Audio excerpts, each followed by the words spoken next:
أشهد أن لا إله إلا الله وحده لا شريك له وأشهد أن محمدا عبده ورسوله صلى الله عليه وعلى آله وصحبه ومن تبعهم بإحسان إلى يوم الدين سلم تسليما كثيرا. اللهم ارزقنا علما نافعا ورزقا طيبا وعملا صالحا متقبلا. اللهم رحمتك نرجو فلا تكلنا إلى أنفسنا طرفة عين.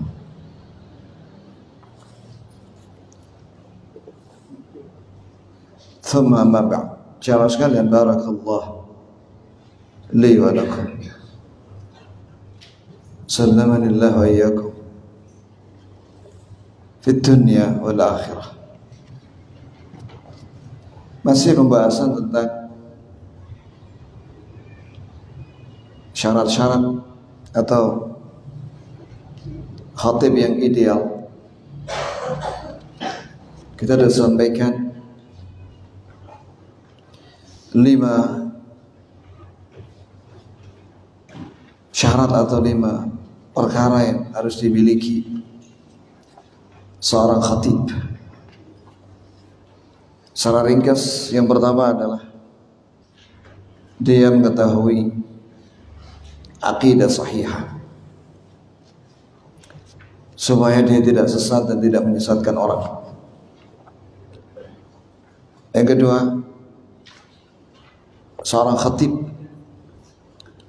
mengetahui apa saja yang menjadi sebab-sebab salat itu diterima oleh Allah, sehingga dia tahu syarat sahnya salat, rukun-rukun salat, kewajibannya, dan juga sunnah-sunnahnya. Dia mengetahui hukum-hukum fikih, agar supaya dia bisa menjawab pertanyaan dengan ilmu dan dalil, dan memberi petunjuk kepada jemaah, kepada kaum muslimin dengan cahaya syariat ke jalan yang lurus. Yang ketiga, dia harus tahu bahasa Arab. Ya, supaya dia bisa menyusun kalimat dengan benar, menyampaikan ayat dan hadis, dan menjelaskan maknanya dengan benar menurut penjelasan para ulama, ahli tafsir dan ahli hadis. Yang keempat, memperhatikan kondisi masyarakat. Apabila kewajiban ditinggalkan, maka ingatkan agar mereka melaksanakan kewajiban. Apabila mereka melakukan pelanggaran, maka tahdzir mereka dari, atau larang mereka dari pelanggaran. Apakah itu maksiat, apakah itu dosa-dosa besar, apakah itu bid'ah dan penyimpangan. Yang kelima, seorang khatib hendaklah dia seorang yang saleh, wara', dan dia memiliki kewibawaan, dan dia qanaah, menerima pemberian dari Allah walaupun sedikit. Dia bukan orang-orang yang terang-terangan melakukan maksiat, dan bukan terang-terangan yang melakukan penentangan. Dia mengamalkan apa yang dia ucapkan, sehingga hati manusia itu menghormati dan dimuliakan oleh jiwa manusia, sehingga ucapannya itu memiliki pengaruh sehingga akan didengar apa yang dia ucapkan dan dipahami apa yang dikatakan, dan jamaah akan mengamalkan apa yang dia dengar darinya. Begitulah ya jamaah. Di sini diterangkan perkataan dari Abul Aswad Ad-Du'ali rahimahullah, ya ayyuhar rajul muallimu ghairahu hal li nafsika kana at-ta'lim تصف الدواء لذي السقام وذي العنى كيف يصح به وأنت سقيم ونراك تصلح للرشاد عقولنا أبدا وأنت من الرشاد عديم ونراك تصلح بالرشاد عقولنا أبدا وأنت من الرشاد عديم ابدأ بنفسك فانهها عن غيها فإذا انتهت عنه فأنت حكيم وهناك يقبل ما تقول ويشتفى بالقول منك وينفع التعليم لا تنهى عن خلق وتأتي بدله عار عليك إذا فعلت عظيم. Ini perkataan Abul Aswad Ad-Du'ali ya ikhwan. Barangkali manfaat buat kita. Wallahi manfaat. Wahai laki-laki yang mengajarkan kebaikan buat yang lainnya, hendaklah kau mengambil manfaat dari pengajaran yang kau sampaikan. Kau mensifati dan menerangkan tentang penyakit bagi orang yang sakit. Begitu pula kau menerangkan tentang bagaimana cara sehat, tapi engkau sakit. Kami melihatmu kau mengajak manusia kepada kebaikan dan petunjuk terhadap akal-akal kami selamanya, sedangkan kau dari petunjuk tidak memiliki apa-apa. Mulailah dari dirimu, laranglah dirimu dari kesesatannya. Jika kau menghentikan perbuatan yang dilarang, maka engkau bijaksana dan penuh hikmah. Saat itulah kau akan diterima apa yang kau ucapkan, dan ucapanmu menjadi obat diambil oleh manusia darimu, dan saat itulah bermanfaat pengajaranmu. Jangan kau melarang seseorang dari akhlak yang buruk sedangkan kau melakukannya. Aib bagimu jika kau melakukannya. Itu adalah aib yang sangat besar. Wa li khutbatil jum'ati ahamiyatun kubra. Lidha faqad ulzima al-musalluna al-insatu laha. Khutbah Jumat memiliki sesuatu yang sangat penting, yang besar, yang agung. Oleh karena itu jamaah adalah diam dan tentunya mendengarkan. Wa man lam yansit fala jum'ata lahu. Barang siapa yang tidak diam ketika khutbah disampaikan, maka tidak ada pahala Jumat baginya. Wa amara Allahul muslimina fi waqtiha an yad'u kulla amalin siwaha. Dan Allah menyuruh kepada kaum muslimin pada waktu dikumandangkan azan Jumat itu agar mereka meninggalkan semua pekerjaan selain mendatangi masjid untuk mendengarkan khutbah dan salat Jumat. Bal وحرم في وقتها البيع والشراء وكل المعاملات. Bahkan Allah mengharamkan pada waktu dikumandangkan adzan Jumat itu jual beli dan segala transaksi. فهل يصلح لخطبة هذا شأنها ومنبر هذه مكانته. Apakah pantas apabila khutbah memiliki kedudukan yang sangat mulia ini dan mimbar yang memiliki kedudukan yang sangat penting ini, an yatawallaha man la yahsud syai'an. Apakah pantas kemudian tampil seorang yang tidak memiliki kemampuan sedikit pun? Yatawallaha man yuraddidu kalaman mumillan li ghairihi. Kemudian ada orang tampil, dia mengucapkan kalimat yang membosankan bagi yang lainnya. La yu'aliju masyakil musallin. Dia tidak mengobati, tidak memberikan solusi bagi jamaah yang salat Jumat atau yang hadirin yang menghadiri khutbah Jumat itu. Wa yu'idu khutaban kilan marrat. Atau dia hanya mengulang-ulang khutbah-khutbah terdahulu, diulangi berkali-kali. Wa ulqiyat fi mujtama'atin ghair mujtama', atau dia menyampaikan suatu kalimat atau tema yang tidak pas untuk kondisi masyarakatnya. Ya, wa yatatarraku ila masyakil ghair waridah, atau dia menyampaikan suatu hal, persoalan yang tidak ada, tidak terjadi. Wa yutil fi ghairi ma yuhim, atau dia memanjangkan khutbahnya perkara yang tidak penting. Wa yahum haulal hima wa la yakadu yantiqu bil haqq, atau dia muter-muter dan dia tidak berbicara dengan kebenaran. Alladzi amarana Allah subhanahu an nu'liya sautah, yang mana kita diperintah, ini para khatib diperintah oleh Allah azza wa jalla agar meninggikan suaranya terhadap kebenaran, walau ala anfusina, walaupun itu menimpa diri kita.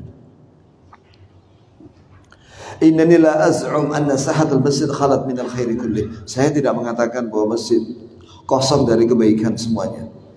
Tidak demikian. Wa anna al-khutab al-mimbariyah indatharat. Saya juga tidak mengatakan bahwa khutbah-khutbah mimbariyah itu telah lenyap dari kebaikan. Dan saya tidak mengatakan wala yujadu khutbah. Saya tidak mengatakan tidak ada khatib yang ideal. Bal aqul innal khair katsir. Tapi saya katakan bahwa kebaikan itu masih banyak di tengah kaum muslimin. Wala takhlu minhul jama'ah al-islamiyah. Dan saya tidak mengatakan telah hilang jamaah Islamiyah. Walakin uridu an ushir ila naqs. Akan tapi saya ingin memberi isyarat adanya kekurangan dalam bab ini. Di alla yazdad, agar tidak bertambah kekurangan itu dan kesalahan itu. Wa ta'ammu musibatu, sehingga tersebar musibah itu semakin berat, semakin besar. Wa iswat sultan, sehingga keburukan ya itu semakin kuat, sehingga sulit untuk dihilangkan. Begitu ya jemaah. Ibaratnya kalau kesalahan itu adalah mirip seperti anak kecil, masih mudah untuk diberitahu anak-anak itu. Tapi kalau sudah besar anak itu sulit untuk diarahkan.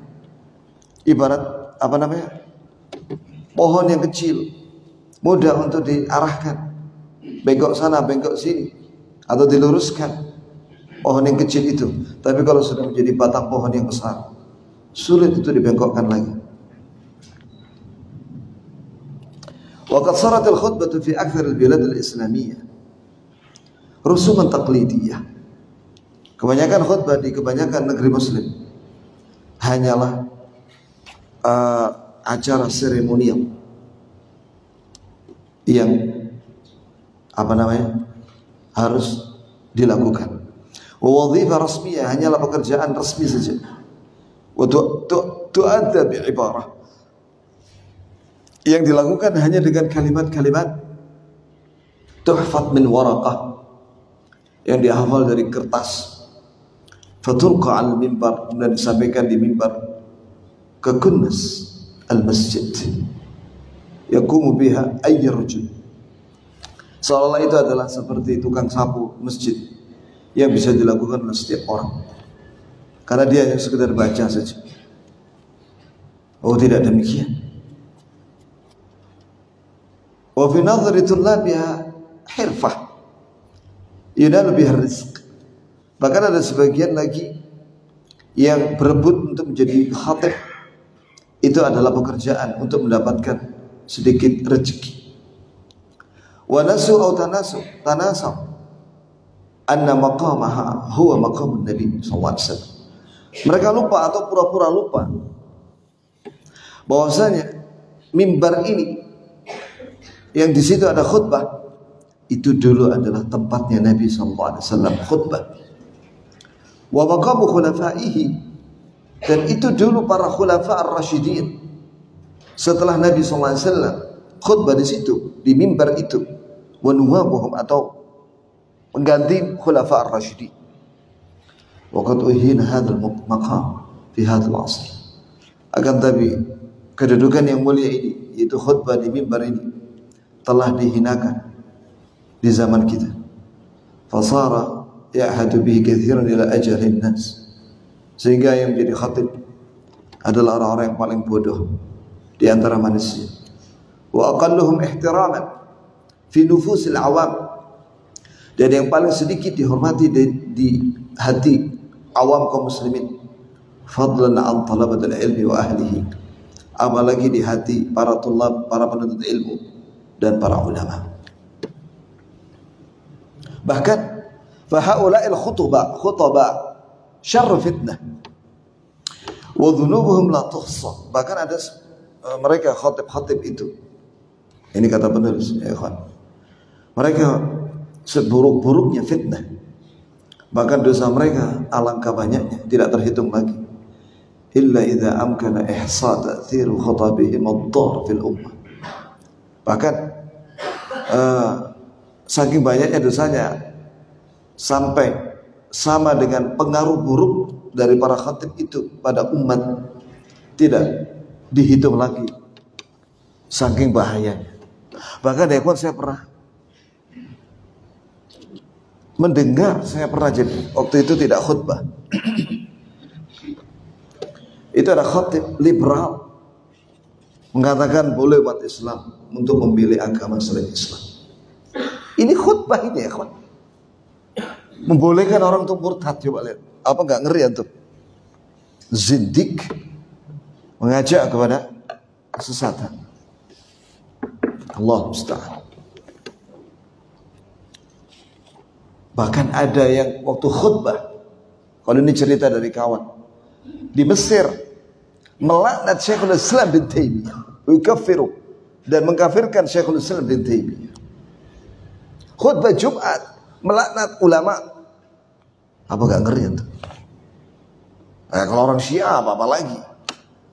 Ya, mereka mencela khairun nas, mencela sebaik-baik manusia yang hidup di zaman Nabi sallallahu alaihi wasallam, yaitu para sahabat, dan melaknati para sahabat di khutbah Jumat mereka. Itu lebih ngeri lagi ya Allah musta'an. Ada lagi yang terang-terangan membela bid'ah di mimbar Jumat, ya, dengan alasan mengikuti Abu Lahab. Jadi sekarang ada madhab Lahabiyun, mengikuti madhabnya Abu Lahab. Allah musta'an. Ya, yang mengajak kepada tauhid dan sunnah dibilang Wahabi, yang mengajak kepada bid'ah ya Lahabi, ya, pengikutnya Abu Lahab. Allah musta'an. Terang-terangan ya ikhwan.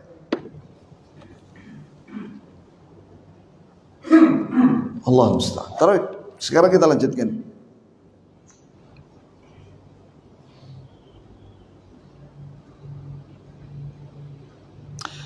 Wa anna yuhsi wa huwa min al-umur al-ma'nawiyyah allati la tu'raf bil 'add bil hisab. Ini keburukan yang ditimbulkan dari akibat khutbah yang dari khatib yang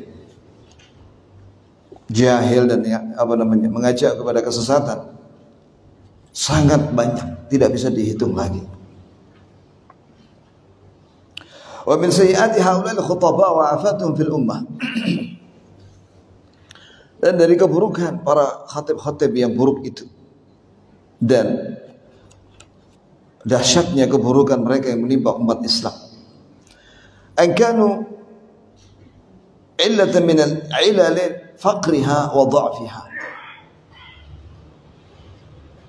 fi diniha wa dunyaha. Ini menjadi sebab penyakit kemiskinan buat umat ini dan kelemahan buat umat ini, baik pada agama dan dunia.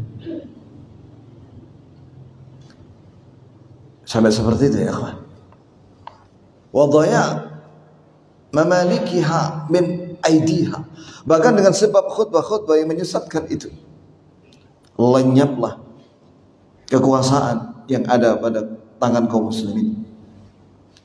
Fahum adhar 'ala muslimin, adhar 'ala muslimin min al-a'da' al-muharibin. Bahkan kadang-kadang lisannya para khatib yang jahat itu, yang buruk itu, lebih dahsyat daripada musuh-musuh yang memerangi dengan pedang. Wa min du'atid dhalal al-kafirin, bahkan lebih buruk daripada para penyeru kesesatan dari kalangan kafirin. Wa mathaluhum kamathalit tabib al-jahil. Perumpamaan khatib yang bodoh itu seperti dokter yang bodoh. Yaqtulul alim. Dokter yang bodoh itu akhirnya membunuh orang yang sakit. Alaysa hadza mahall syarhi sayyatihi bitafsil. Di sini bukan kita menjelaskan secara detail, secara lengkap keburukan-keburukan para khatib yang menyesatkan dengan rinci. Walakin la budda min at-tanbih. Akan tapi harus dijelaskan secara ringkas ila jumlatin min akhta'il khutaba, dari sebagian besar kesalahan para khatib. Fa naqul wa 'ala Allah subhanahu al-i'timad wa tuklan. Maka kita katakan kepada Allah kita bergantung dan bertawakal. Wa minhu taufiq was-sadad wal ihsan. Dan kita minta kepada Allah taufik, hidayah dan kebenaran dan kebaikan.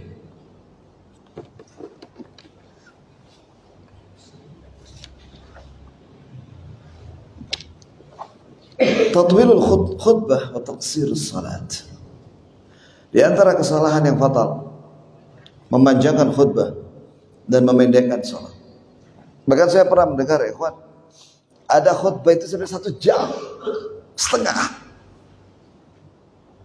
Khutbah Jumat lamanya 1,5 jam. Minimal 1 jam. Kelamaan ya, ikhwan. Ya. Dan memendekkan salat.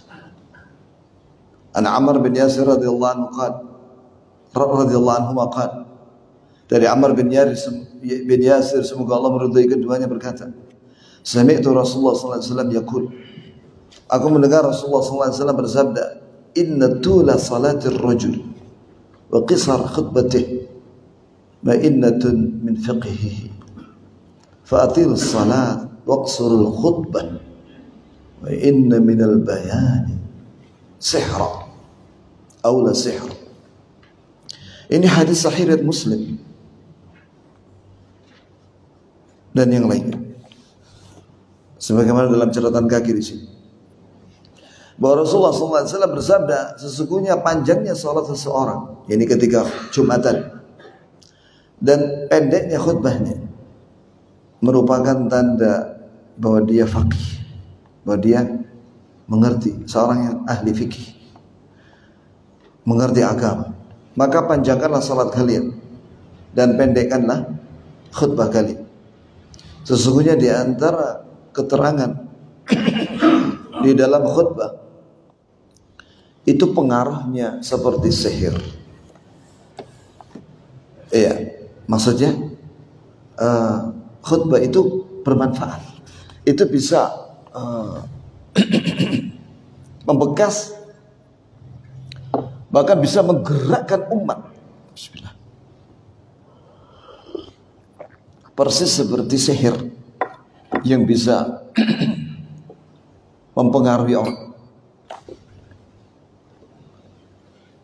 Iya. Coba perhatikan ya ikhwani, bahwa Nabi SAW mengumpamakan khutbah itu seperti sihir. Ya, ini bisa menarik orang dan bisa mempengaruhi orang. Bahkan bisa menggerakkan ribuan orang. Sebagaimana dahulu, ya, di zaman salafun salih, ketika ada seorang wanita di Amuria dilecehkan sama orang Romawi karena tinggal di perbatasan dengan penduduk Romawi. Didengar oleh khalifah, saya lupa khalifahnya siapa waktu itu, Al-Ma'mun kalau nggak salah atau yang lainnya. Ya, maka dia gerakkan pasukan, dia khutbah, khalifah ini khutbah, maka bergeraklah para mujahidin, kemudian mendatangi Amuriyah, kemudian minta bertemu dengan wanita itu. Mu'tasim wa mu'tasimah. Jazakallah khair. Ya Syekh. Mu'tasim. Di zamannya Mu'tasim.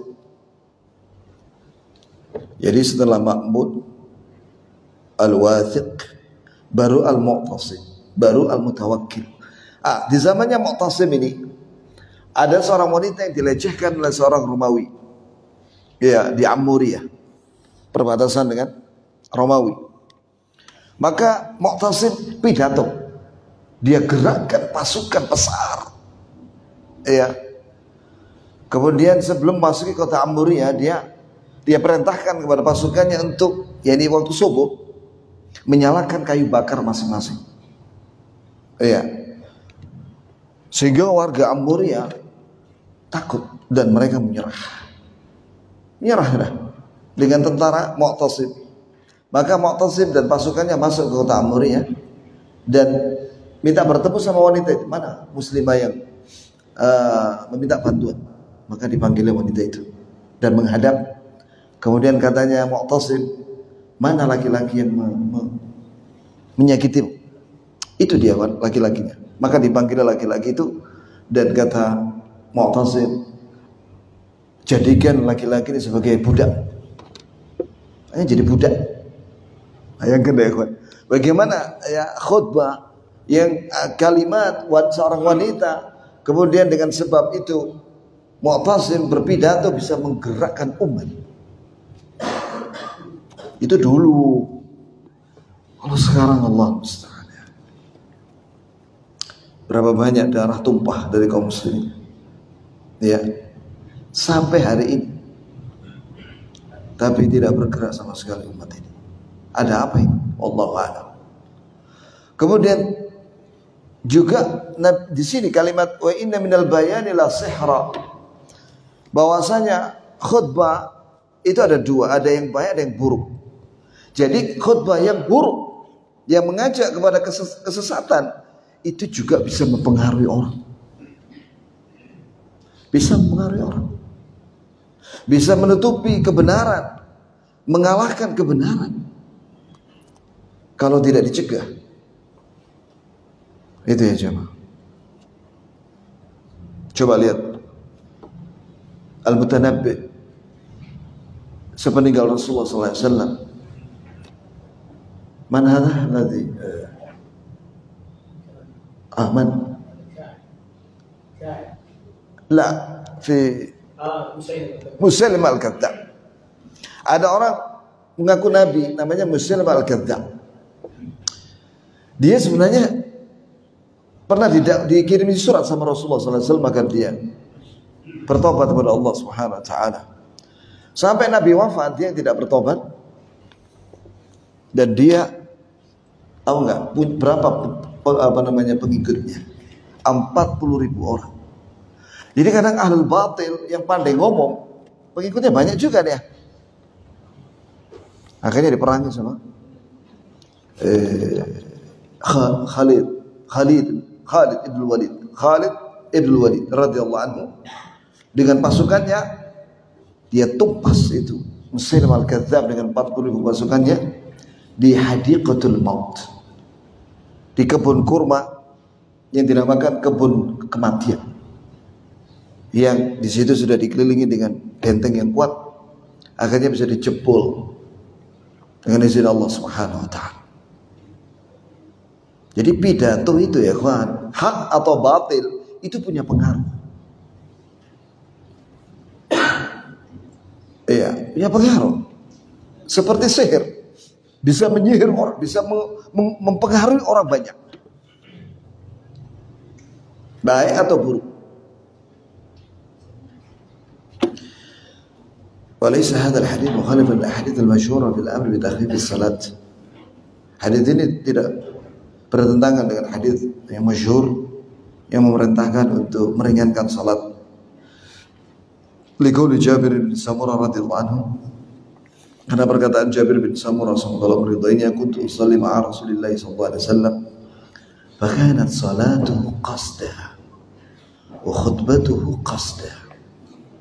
Sebagaimana perkataan Jabir bin Samurah semoga Allah meridhoinya, aku pernah salat bersama Rasulullah sallallahu alaihi wasallam dan ternyata salatnya beliau itu tengah-tengah, ini tidak terlalu panjang yang memberatkan kaum muslimin dan tidak terlalu pendek, dan begitu pula khutbahnya tidak terlalu panjang dan juga tidak terlalu sangat pendek, tapi tengah-tengah.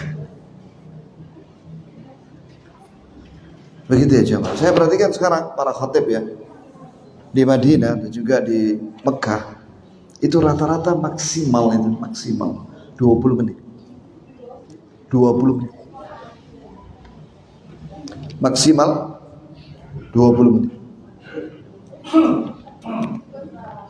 Salatnya ya membaca rakaat yang pertama sabbih ismah, yang kedua hal ataka haditsul ghasyiyah dengan tartib.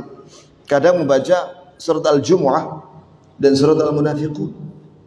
Dan satu lagi kata Syekh Al-Albani yang sudah pernah kita sampaikan, kadang Nabi baca waktu salat Jumat surat Al-Jumu'ah rakaat yang pertama setelah Al-Fatihah, kemudian rakaat yang kedua membaca hal ataka haditsul ghasyiyah. Jadi bukan memanjangkan salat, yakni kemudian Nabi baca Al-Baqarah sempurna. Oh tidak ya kawan. Bukan begitu cara kita memahami hadis. Ya, apa yang disampaikan oleh Nabi, kita lihat perbuatan beliau. Nah, itulah sunnah. Jadi antara ucapan Nabi SAW, penjelasannya adalah dengan amalan beliau. Dan kita mengamalkan apa yang diamalkan oleh beliau. Li'anna al-murad bil hadits alladhi nahnu fi, sebab maksud daripada hadis yang kita sampaikan tadi, anna as-salata takunu tawila binisbati lil khutbah. Ya, maksud daripada hadis tentang salatnya Nabi waktu salat Jumat itu, bahwa salat beliau memang lebih panjang daripada khutbahnya. La tatwilan yashqu al-ma'mum, bukan panjang yang memberatkan makmum. Wa hina idzin qasad ay mu'tadilah. Yani maksudnya hadis Nabi itu adalah adil, tengah-tengah. Wal khutbah qasd wa binisbati ila wad'iha. Yani khutbah itu tengah-tengah. Tidak terlalu panjang dan juga tidak terlalu sangat pendek. Wa inna makana qasrul khutbah alamatun ala fiqhil khatib. Ini pendeknya khutbah ini sedang gitu ya, tidak terlalu panjang, tidak terlalu sangat pendek. Itu menjadi tanda bahwa khatibnya itu mengerti agama. Li'anna al-faqih al-muttali' ala haqa'iqil ma'ani. Sebab seorang faqih yang ahli fikih mengerti Quran dan Sunnah itu mengetahui ma'ani, kalimat wa jawami'ul alfaz, dan dia mengetahui kalimat yang ringkas tapi padat. Yatamakkan min at-ta'bir bil ibarah al-jazlah al-mufidah, sehingga dia bisa mengungkapkan dengan kalimat yang ringkas tapi dalam makna. Walidzalika kana min tamami riwayati hadzal hadits fa atilu as-salat waqsuru al-khutbah wa inna min al-bayan al-sihah. Oleh karena itu dari penyempurna dari riwayat hadis ini, qad kana sallallahu alaihi wasallam yusalli al-jumu'ah bi suratain al-jumu'ah wal munafiqun tarah. Kadang Rasulullah sallallahu alaihi wasallam salat Jumat di rakaat yang pertama baca surat al-jumu'ah, yang rakaat kedua al-munafiqun. Kadang sabbihisma rabbikal a'la, sabbihisma rabbikal a'la rakaat yang pertama, wa hal ataka hadithul ghasyiyah pada rakaat yang kedua.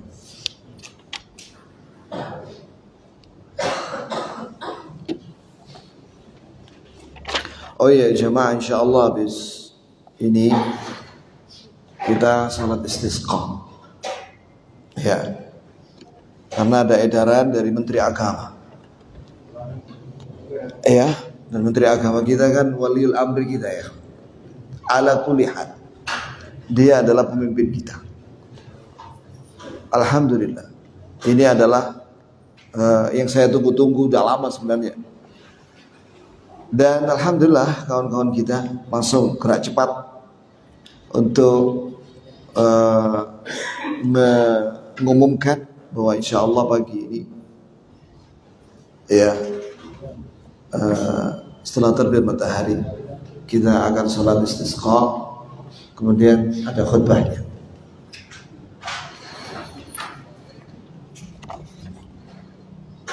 Ya, barangkali sampai di sini ya pembahasan kita.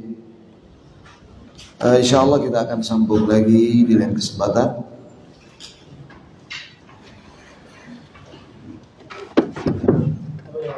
(38) ya? Iya. Sudah. Berarti waktunya sudah masuk ya ikhwani. Kita tutup saja dengan kalimat kafaratul majlis. Subhanakallahumma wa bihamdik, asyhadu an la ilaha illa anta, astaghfiruka wa atubu ilaik.